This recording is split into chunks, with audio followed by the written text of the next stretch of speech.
Speaking of love, nalusutan mo kami dun, ha? Naghiwalay na pala kayo nung huli nating interview. Siyempre, I like to focus on things that I'm busy with. I have no wala lang. I think, it's just I want to focus on work. So, mas magandang yun yung pag-usapan, alam mo yun, kasi syempre, out of respect for everyone na lang. Naka-move on ka na? Or are you in the process of moving yung on? mga ganyan na I think that takes a lot of time naman. Pero kasi parang ang sarap-sarap pa ng usapan natin December na parang or November na naipakilala ka na sa buong pamilya tapos biglang January. Well,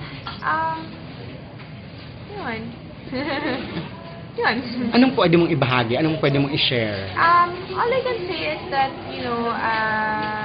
right now, it's really good that I'm busy with work and I have a lot of things to keep me going and keep me inspired.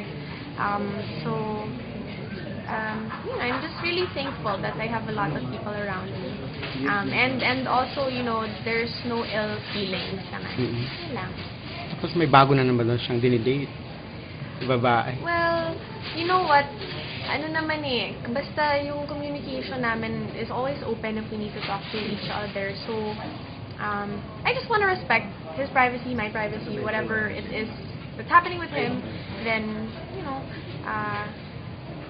that's his life.